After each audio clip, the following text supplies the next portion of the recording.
cher monsieur, bienvenue chez Entraide Congo.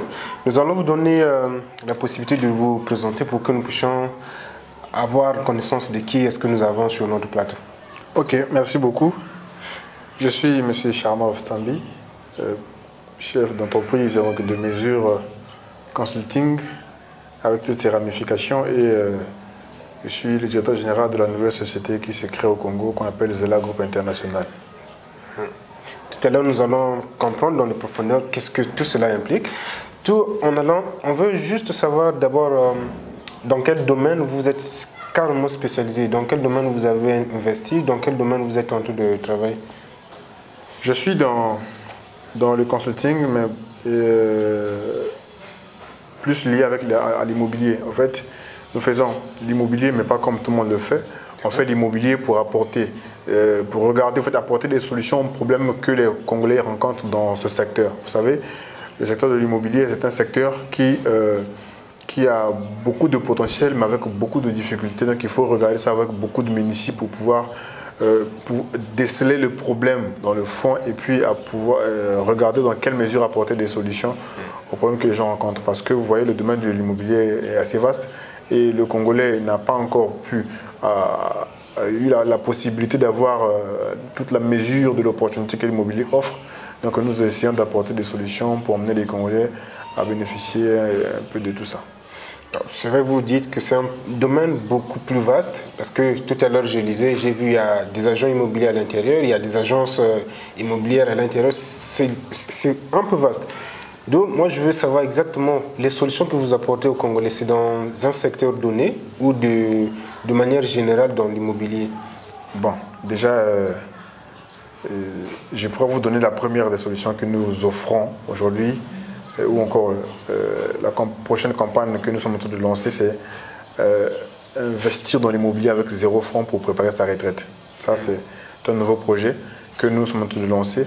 Vous voyez qu'on permet à ce que des personnes qui sont aujourd'hui en activité puissent bénéficier de cette position actuelle pour préparer leur retraite via l'immobilier. Donc on apporte des solutions sur ça. On a la cité Kimia, c'est une cité que nous avons mis à disposition du public afin de leur permettre de pouvoir acheter des terrains déjà documentés et déjà lotis, tout ça, et avec un titre à l'appui. Ouais. Tout ça, c'est pour permettre une sécurité à celui qui vient payer. Comme vous avez dit, vous faites de manière différente avec les autres. Je pense que ça, c'est déjà une certaine différence parce que on peut arriver à payer un terrain au Congo, mais avoir des papiers, c'est nous-mêmes souvent qui faisons. Mais si vous offrez déjà des papiers au début, je pense que c'est... D'où c'est vrai, vous êtes dans l'immobilier, mais est-ce qu'on peut savoir exactement votre parcours jusqu'au niveau où vous êtes? C'est quoi votre parcours exactement? Bon, mon parcours est un parcours du combattant. Pourquoi? Parce que pour arriver au niveau où nous sommes arrivés aujourd'hui, il fallait passer par plusieurs étapes. Mais dans lesquelles étapes je suis passé aussi à Entraide pour une formation. Ça commence depuis, donc là je parle de mon parcours, qui commence depuis mon collège je crois. J'essayais de pouvoir faire quelque chose en termes d'activité, commerce, essayer de vendre. Chaque fois j'échouais. Et ce sont des bons échecs en réalité. Et ces échecs ont permis de forger ma mentalité et je ne me voyais dans aucune autre chose que dans l'entrepreneuriat. Est-ce que vous, excusez-moi de vous couper, est-ce que vous essayez parce qu'il y avait des besoins ou parce que c'était quelque chose que vous sentiez en vous? Ou parce que vous étiez en difficulté, voilà pourquoi il fallait chercher comment trouver de l'argent, ou il y avait d'autres raisons qui vous poussaient à essayer? Non, ce n'est pas la difficulté. Je n'ai pas grandi dans une situation où j'étais dans des conditions difficiles. Parce que mon père travaillait, déjà qu'il avait un bon salaire à l'époque. Et puis voilà, donc le besoin, j'étais quasiment à l'abri, même s'il fallait, on n'a pas tout, mais on pouvait se contenir avec le peu qu'on pouvait avoir. Donc j'étais pas en difficulté. Mais c'était pas ça, c'est quelque chose qui vient de l'intérieur. Donc je sentais que j'avais envie de faire quelque chose de nouveau. Une passion? Voilà, j'aurais une passion, mais je voulais aussi avoir de l'argent par moi-même. Voilà, c'était ce qui m'animait. Bien qu'on avait eu l'aubaine d'avoir des parents qui pouvaient pourvoir un peu à nos besoins, mais j'avais envie de pouvoir avoir quelque chose par moi-même. Maintenant, c'est passé par là. Et puis quand je suis arrivé à la fac, à l'université, j'ai lancé un salon de coiffure, j'ai lancé à la fois une salle de jeu, et puis j'avais aussi de la distribution des crédits de communication à faire à la fois, donc les trois, plus la photographie. Donc en première année, deuxième année, c'est ce que je faisais. Donc il arrivait que même si j'avais pas l'argent des parents n'arrivait pas, si ça n'arrivait pas à temps, je m'en foutais, j'étais pas là. Et je pouvais vivre. Et chaque fois, mes amis me posaient la question, mais toi, apparemment, tu ne galères toujours pas, mais qu'est-ce qui se passe, c'est quoi le secret? Mais parce que je prenais du temps, j'avais mes activités qui essaient de couvrir. C'est vrai qu'après, ça aussi, il fallait trouver une certaine manière de faire genre un benchmark, mais on n'était pas encore préparé à pouvoir regarder le business avec un esprit critique pour pouvoir voir dans quelle hypothèse essayer d'avancer. Parce que vous voyez, le public congolais tel que nous avons été éduqués, les gens disent que le bénéfice égale à gain moins dépenses. Alors que c'est faux. Donc l'entrepreneuriat, c'est pas ça en fait. L'entrepreneuriat, c'est un style de vie et il faut qu'on vise toujours la croissance. Et quand on vise la croissance, on n'est pas dans la logique typique de gain moins dépenses. On est dans la logique de chercher des opportunités partout où se présentent. Donc c'est avec ma formation entrée en 2015 que j'ai pu comprendre un peu de point de vue professionnel comment on peut faire entreprendre. Et après, en 2015, j'ai fini la formation et puis on a commencé à lancer quelques activités. J'ai lancé la distribution des congelés. J'ai lancé, je me suis investi dans la distribution des SIM, des réseaux de la place. Et donc il y a tout ça là, et puis j'ai eu des échecs, et ce qui a fait que je puisse me retrouver aujourd'hui dans l'immobilier spécifiquement. D'accord, merci beaucoup monsieur Chano. Bon. Souvent, on arrive à faire de l'autocritique ou aussi de la critique. Nous sommes au Congo, un pays, comme vous venez de le dire, dont l'esprit entrepreneurial est encore un peu beaucoup timidant, ainsi de suite. Mais vous prenez l'immobilier, le plus souvent on a tendance, on voit c'est plus avec les États les plus évolués, tels que les États-Unis, la France. Mais comment vous faites pour que vous puissiez vous investir en immobilier au Congo et encore à Brazzaville et vous arrivez à atteindre vos objectifs? Comment vous prenez... je ne sais pas trop quoi dire exactement, je ne sais pas si vous comprenez. Déjà, c'était un nouveau marché, si je peux appeler ça comme ça. Vous arrivez à atteindre vos objectifs. Comment vous faites pour cheminer tout cela et vous accompagner? C'est pour moi à la fois une grâce et un challenge à la fois. Pourquoi? Parce que nous sommes dans un environnement, chaque fois que je partage avec les jeunes, parfois qui viennent, parfois demander quelques conseils, c'est que nous avons hérité au départ. Le Congo, l'homme était libre de faire...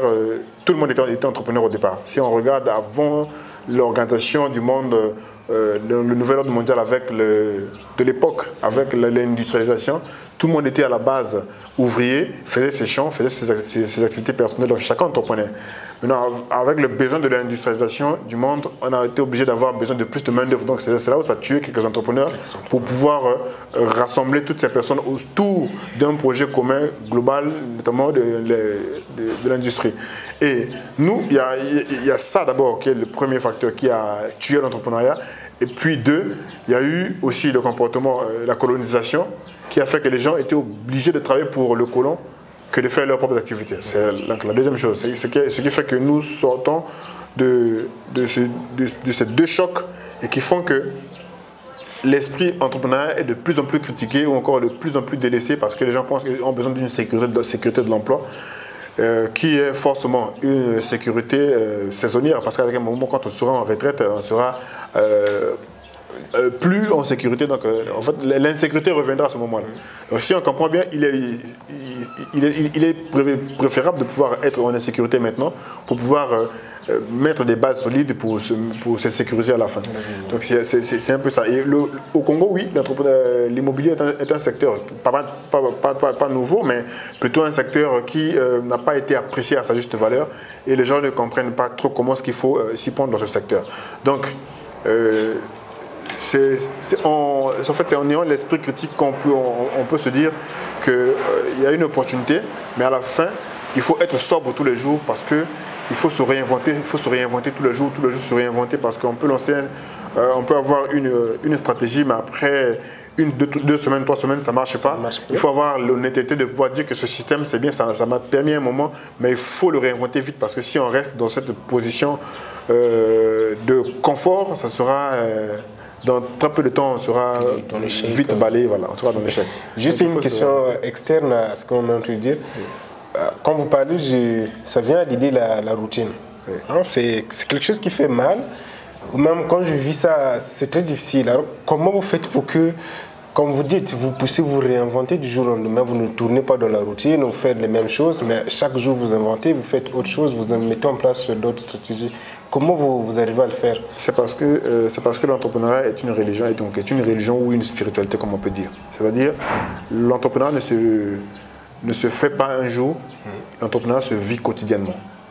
Donc, je dors dans ma tête, je pense qu'à mon business, je me réveille, je pense qu'à mon business. Ce qui, principalement, c'est ça en fait. Donc, lorsqu'il y a quelque chose que je constate qui ne semble pas marcher, je me pose vite les bonnes questions et puis j'essaie rapidement de trouver des solutions à ces problèmes. Donc, c'est ça qui fait que qu'on doit se réinventer. C'est ça en fait le fait de se réinventer, mais ça implique qu'on doit être sobre tous les jours. Comme disait dans l'un de ses livres, Robert Kiyosaki, la personne, le riche se pose des questions. Oui. Pour avoir des réponses. Oui. Pendant ce temps, le pauvre va se dire je ne peux pas faire ça, je peux faire ça, il y a ses limites. Oui. Donc se poser des questions, je peux dire c'est la stratégie que vous utilisez pour que vous puissiez innover. Oui. Tout projet nécessite un début. Même si d'habitude on nous dit on peut toujours entreprendre avec 0 francs, ainsi de suite, ainsi de suite. Mais moi je voudrais savoir, pour lancer votre activité dans l'immobilier ou votre projet, vous avez eu besoin de combien ou quel était le financement du début pour que vous puissiez lancer cette activité-là? Oui, tout projet a besoin d'un financement pour le lancer. Non, ça va faire de distinguo en fait. Il y a plusieurs types de financement. D'accord. Les gens connaissent le financement en monnaie fiduciaire, donc l'argent, et qui est, à mon avis, le dernier des soucis d'un entrepreneur. Ça ne doit pas être un souci pour un entrepreneur. Il ne faut pas que l'entrepreneur, quand il n'a pas l'argent en main, qu'il se dise qu'il ne peut pas entreprendre. Et beaucoup de personnes qui ne se lancent pas... Si ça doit être le dernier, dans ce cas, le premier doit être quoi? Le premier des éléments du financement d'un projet, c'est l'image qu'on a, l'image qu'on dégage. Aujourd'hui, aller vers quelqu'un pour lui faire une proposition quelconque, l'image qu'on va dégager va influencer dans le choix. Et moi, j'ai commencé par me mettre en intermédiaire en fait. Monsieur proche vend quelque chose, je n'ai pas de l'argent pour pouvoir acheter et puis vendre. Je me suis dit, bon, je peux me faire votre vendeur en fait. Donc, vous me donnez votre produit, je trouve des clients pour ça. Et lorsque je récupère, j'ai mes clients, je les propose votre produit, ils achètent votre produit, moi j'ai la commission. C'est comme ça qu'on commence. Et lorsqu'un entrepreneur demande un financement monétaire au début, dans les 99% des cas, il y a toujours des échecs. Il faut qu'on puisse être à même de pouvoir lancer quelque chose avec des moyens de financement extra monnaie fiduciaire. Et moi, je me suis lancé comme ça, je me suis lancé sans avoir reçu un investissement quelconque de quelqu'un, plutôt mon image qui avait commencé à être mon premier investissement. Au fil du temps, on a commencé à réguler les choses pour pouvoir arriver au niveau. Est-ce que vous pensez que c'est toujours ouvert, c'est toujours possible qu'un entrepreneur puisse avoir un financement? C'est possible, mais là, de mon expérience, je trouve que le premier financement, c'est quoi? C'est l'art de négocier. L'art de négocier qui marche avec l'image de soi. Donc, quand on sait bien négocier des choses, ça nous permet de pouvoir convaincre et les personnes qui ont la propriété, par exemple, le produit que vous avez à vendre, et les personnes qui doivent acheter. Et vous mettez un intermédiaire. C'est tout. quand vous parlez de négocier, ça m'a donné l'idée de vous poser cette question. Quel est, comment on appelle, le syllogisme dans le domaine de l'immobilier? Quelles sont les expressions les plus usuelles, les plus utilisées? Le jargon. Le jargon, voilà. Après, ça dépend. Si les jargons en termes de quoi? On a des termes comme les lotissements, on a des termes comme l'immobilier d'abord, on a des termes comme... Surtout quand, si je prends les deux cas, de l'autre côté, on a un investisseur qu'il faudra convaincre, de l'autre côté, là-bas, on a des clients. Est-ce que c'est le même jargon qu'on utilise quand on est de ces côtés? Le langage qu'on... Non, c'est pas le même langage qu'on utilise. Du côté du vendeur, du propriétaire, je viens, c'est comme si je viens de dire que j'ai acheté votre propriété. Vous me faites ça à quel prix? Et du côté de l'acheteur, je suis vendeur de l'autre là. Donc d'un côté je suis acheteur, de l'autre côté je suis vendeur. Mais je suis un intermédiaire. Ils ne sont pas forcément obligés de se connaître. Ou au cas contraire, avec le vendeur, je leur dis que moi je paye avec, vous me faites un coût pour votre bien. Et puis quand j'irai voir l'acheteur, je lui dis je vends ce bien à tel coût. À tel coût. On négocie avec lui et puis voilà. D'accord. Aussi, moi j'aime parler de façon un peu le national parce que je me dis c'est par les exemples de ceux qui sont déjà en train de faire que les autres peut-être vont aussi emprunter le chemin. Oui. D'où ça m'amène à cette question que je pose un peu partout où je passe. Qu'est-ce que vous pensez de l'écosystème entrepreneurial au Congo notamment? Est un écosystème, bon, je ne verrais qui semble être défavorable. Mais de cette situation, je pense que c'est une opportunité pour les entrepreneurs. Ce n'est pas forcément seulement que les choses sont verrouillées, mais c'est aussi notre capacité à bien regarder les situations, à bien analyser les situations en face. Parce que quand vous voyez par exemple aujourd'hui, je vois partout, tout le monde vend, fait des grillades, vend des trucs à manger. Mais vous allez voir, bon, quand je prends l'exemple simple d'une personne qui vend des beignets. Oui. Vous verrez qu'une personne qui vend les beignets, ça fait 20 ans et la personne est toujours là. Mais les gens ne se posent pas la question, mais comment je peux faire pour que ce business de vente de beignets puisse changer de niveau? C'est quelque chose de très simple. Il suffit de se poser des questions. Je me dis par exemple que si je dois vendre les beignets aujourd'hui, j'ai commencé avec les beignets. Après demain, je vais ajouter peut-être les légumes, la bouillie. Après, je vais ajouter la pâte d'arachide. Après, je vais ajouter. Et puis après, il faut que j'arrange mon autre là, mon espace. Et si j'arrange mon espace, les gens vont s'en venir. Donc les gens qui venaient à l'époque, parce que c'était des gens du quartier, il y aura des gens d'un certain standing qui vont penser que ah mais là c'est propre, on voit qu'on vend les beignets là-bas. Ah bon, les beignets c'est un endroit propre comme ça. Les gens vont commencer à venir. Donc les gens en fait mettent plus de l'accent, ils mettent parfois 80% de leurs ressources pour pouvoir produire la chose obligée de leur business. Mais ils ne mettent pas assez de choses pour arranger les conditions et la communication autour de leurs produits. C'est ça la différence. C'est dû à quoi? C'est un fait. Quand vous en parlez, c'est un fait. Quelqu'un qui fait la même activité 10 ans, 5 ans, dans les mêmes conditions, pourtant il fait rentrer de l'argent. Oui. Comment vous pouvez expliquer ça? Que les gens restent toujours à faire comme ça. Est-ce que c'est un problème de mentalité? Est-ce que c'est un problème de penser à l'évolution? Ou c'est quoi exactement? Forcément un problème de mentalité.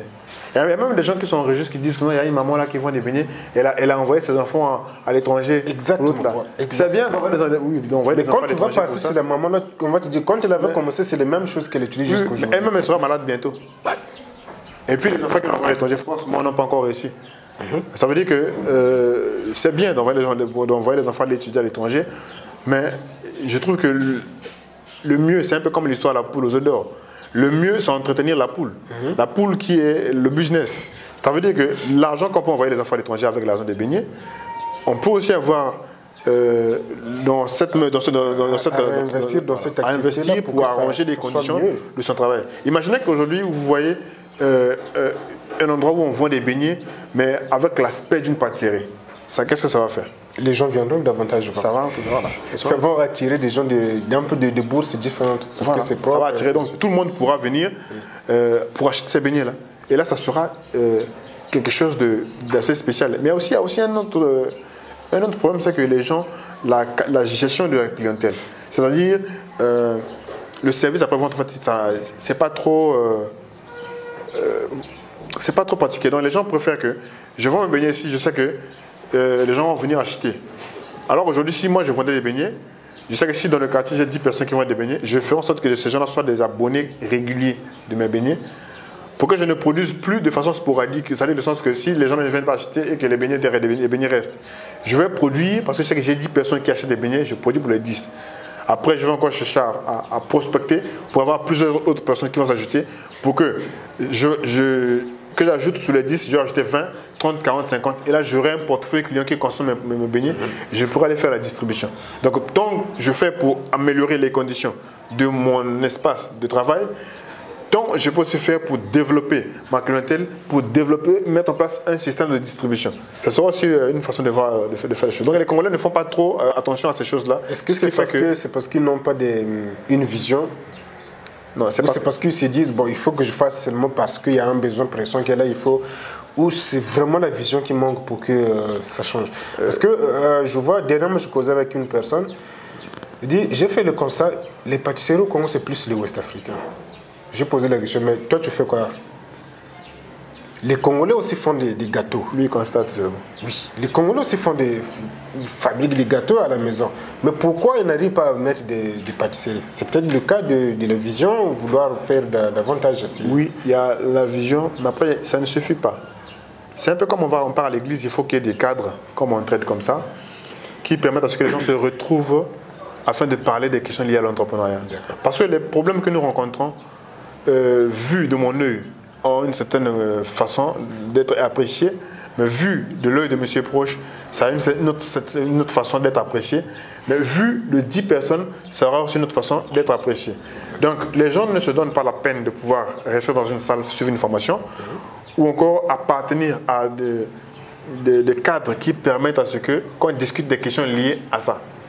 Et les Congolais pensent qu'ils sont autosuffisants, c'est ce qui fait que c'est toujours difficile. Ouais, exactement. Merci beaucoup pour ce partage-là. Nous cherchons tous des domaines dans lesquels on veut investir. Est-ce que si jamais j'ai décidé de venir chez M. Charmov, qu'il m'aide, que moi aussi je sois dans le domaine, qu'il est ouvert, il saura me guider, me donner ce qu'il faut pour que moi aussi j'investisse dans le domaine dans lequel il est? Oui, il n'y a pas que dans le domaine dans lequel je suis. Dans l'entrepreneuriat, oui. Je suis ouvert à partager mon expérience à tout le monde. Parce que dernièrement, j'ai essayé de partager avec un ami. Après, je me suis rendu compte à la fin que j'ai fait des choses que je devais faire, mais je n'ai pas fait. J'ai dit, oh, mais je devais gagner l'argent dans cette chose-là. Mais je lui ai donné les idées. Après, je me rends compte que quand je parle à une personne, je parle en fait à deux personnes, à moi et à la personne. Donc, et ça m'a permis de pouvoir me dire que oh, mais j'étais nonchalant sur ça, mais pourquoi je ne lance pas dans ce secteur-là? Donc, je suis apte à partager. Je suis apte d'avoir des partenaires avec lesquels on peut travailler, on peut monter des projets ensemble. Il y en a beaucoup. Mais forcément, je n'ai pas le temps de pouvoir le faire tout seul. D'où je suis toujours disponible à pouvoir partager à n'importe quelle plateforme qui m'appellera pour partager avec les personnes qu'elle aura réunies. Mais moi aussi, de mon côté, les gens peuvent me contacter afin qu'on puisse s'asseoir pour discuter des questions liées à l'entrepreneuriat. Est-ce que vous pensez que c'est toujours important que les gens travaillent ensemble ou travaillent en individuel? Quelle est la méthode la plus préférée pour vous? Travailler avec... seul, on ne peut pas déjà. Parce qu'on est dans un monde où les gens s'organisent en regroupement. Les gens sont organisés en communauté. Et lorsque dans ce genre de climat et que nous, on vient faire le solitaire, on est mort. Aujourd'hui, nous sommes en train de lancer un programme de construction de beaucoup de logements sociaux. Et ça, on aura le temps d'en parler. Mais c'est pour permettre à ce que les Congolais soient logés de la manière la plus décente. Mais ça se fait pas seul. Il faut des entreprises de construction, oui, il faut ceux qui ont fait l'urbanisme, voilà. Donc vous voyez que nous on aura besoin des architectes, on aura besoin des plombiers, on aura besoin des gens qui ont fait l'électricien. Donc c'est en fait ça la symbiose, donc la communauté qu'il faut créer pour pouvoir emmener un idéal à son terme. Mais ça aussi, vous voyez que c'est pas aussi avec n'importe qui qu'on s'associe. C'est avec les gens avec lesquels on peut se contredire parce qu'on a besoin d'avancer sur un point. Mais on ne se contredit pas parce que je veux montrer que je suis plus intelligent ou plus visionnaire que monsieur proche. Non. Le leadership, vous en avez connaissance, je pense. Qu'est-ce que vous pouvez nous dire le leadership, l'entrepreneuriat et ainsi de suite? Le leadership, oui. Forcément, il faut qu'on ait la connaissance dessus un peu. Hein, parce que être à même de pouvoir diriger les gens, lancer un projet, diriger des choses comme ça, il faut forcément qu'on fasse preuve d'un petit niveau de leadership. Et on lit beaucoup sur des livres, mais aussi il y a aussi des personnes avec lesquelles on s'inspire de leurs histoires. Parce que voilà, il y a aussi ça aussi. Si j'apprends de l'histoire de monsieur proche, ça me fait gagner en temps. Mais si je dois découvrir par moi-même, donc je dois tenir compte, je dois prendre beaucoup de temps. Voilà. Donc c'est un peu le cas des personnes comme monsieur Yengo. De par son expérience, ça m'inspire aussi. Et il n'y a pas que lui, il y a plusieurs personnes. Je regarde un peu mes frères comme des Clani, des présidents Obama, qui sont des gens qui, dans les mêmes conditions, avec les mêmes difficultés, qu'ils essaient de pouvoir impacter leur environnement. Ils essaient de pousser. Et puis voilà. Il n'y a pas que ça, il n'y a pas que eux. J'ai aussi des amis qui sont un peu comme au Gabon. J'ai un ami qui s'appelle Holden qui a lancé une application de santé. Donc il y a ce genre de personnes. Au niveau africain, on a des gens qui ont de l'expérience qui peut nous permettre de pouvoir trouver notre source d'inspiration. Permettez-moi d'être plus direct. Oui. Si des gens voudraient se lancer dans l'immobilier, qu'est-ce que vous pouvez leur dire?